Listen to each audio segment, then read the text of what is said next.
Empire. Now, during the days of the New Testament, the reign of the Roman Empire, Beth Yahudah dwelt in the land of promise. Hence, the use of the term Jew, which again shortened from the English translation Judah, refers to those of the house of Judah.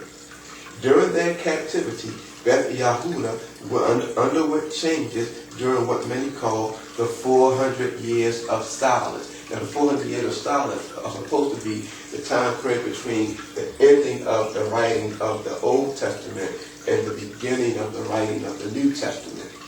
Okay? So, there is some history, however, that we need to touch on. I'm just going to read a few things.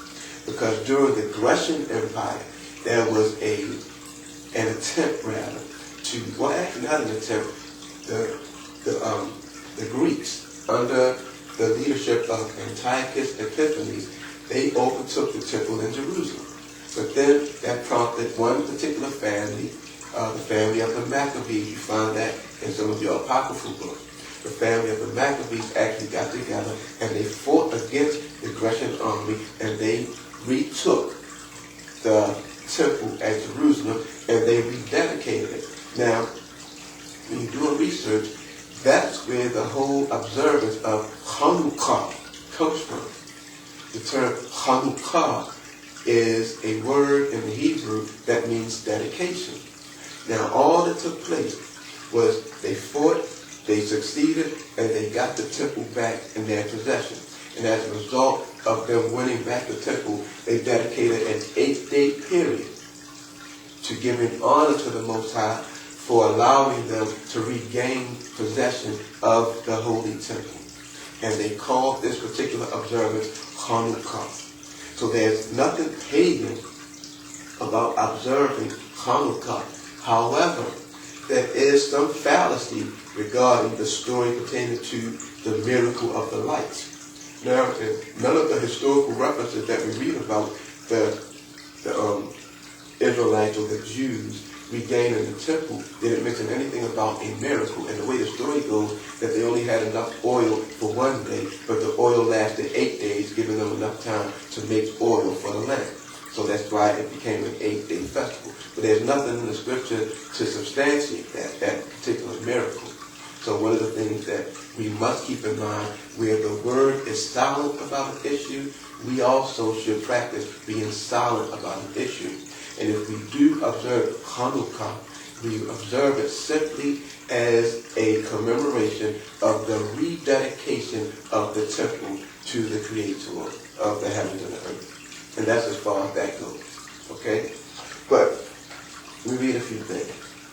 It says here, the Hasmonean dynasty was the ruling dynasty of Judea, which was Yahudah, and surrounding regions during classical antiquity, between 140 and 116 BCE. This is before the Common Era. The dynasty ruled semi-autonomously from the Seleucids in the region of Judea. Now, what you'll find, after Alexander the Great had conquered the Median and Persian Empire, he died. But the kingdom was split. It was divided among 4 different people. And that's where you have that Seleucid. They were one of the factions that broke off from the whole of the Grecian Empire. Nevertheless, still a part of that empire. And Hasmoneans, they were a particular dynasty from that era. The dynasty was established under the leadership of Simon Maccabeus. 2 decades after his brother Judas the Maccabee defeated the Seleucid army during the Maccabean revolt. According to historical sources, including 1st Maccabees and 2nd Maccabees, and the first book of the Wars of the Jews by Jewish historian Josephus. After Antiochus IV's successful invasion of Ptolemaic Egypt was turned back by the intervention of the Roman Republic, Antiochus instead moved to assert strict control over Israel, sacking Jerusalem and its temple, suppressing Jewish religious and cultural observances, and imposing Hellenistic practices. The ensuing revolt by the Jews began a 25-year period of Jewish independence, potentiated by the steady collapse of the Seleucid Empire under attacks from the rising powers of the Roman Republic and the Parthian Empire. However, the same power vacuum that enabled the Jewish state to be recognized by the Roman Senate, and this was approximately 139 BCE, was later exploited by the Romans themselves. In other words, the Romans came into power, and now they were subjected to the Romans, that is, the house of Yahudah. Of the various factions that emerged under Hasmonean rule, 3 are of particular interest. Now, it's very important that we understand that during the Old Testament era, okay, the factions that we're about to get into did not exist. But they came about during the reign of the Grecian Empire and carried over to the Roman Empire.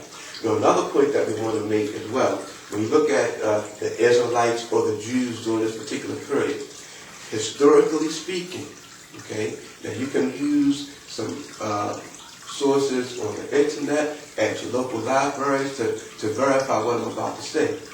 And I don't want to delve too much into this, but the Israelites and Jews during this time and back to the time of Adam, people of color. Now, when I say Israelites and Jews, well, Israelites and Jews didn't exist all the way back in that time, but people of color in that particular region, when you look at Asia and Africa, the people on those continents were people who had complexion. They had a variety of hues from dark to light brown, but nevertheless they had color. Now, the Israelites, who stemmed from Shem, who also stemmed from Eber, who also was a family of Avram, Yitzchak, Yaakov, they were originally people of color.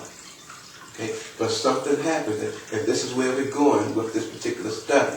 All right? But something happened. But all the way up during this time period, with the house of Israel and the house of Yahudah, when everybody split, they were people of color. Okay? During the time of the world-booming empire, the Babylonian Empire, the Medes and the Persians, the Grecian, and the early part of the Roman Empire, they were also people of color. Very important that we know, understand, recognize, accept that historical fact. A lot of people, when they think about the term Jew, the image that comes to mind immediately is that of a Caucasian person. But that's not historically accurate. Okay? But again, I don't want to dwell too much on that because we're trying to follow another line of thought pertaining to the truth about Hebrews, Israelites, and Jews. And that is a small part of it. Okay? But what we're about to get into are these particular factions that arose during the era of the Grecian Empire. Now keep in mind, while in Babylon, our forefathers were tainted by some of the teachings of Babylon. For example, if I can just give one example, then I'll move on. When you read in the book of Shemot or Exodus about everything that took place on that first Passover, you find it in Exodus chapter 12.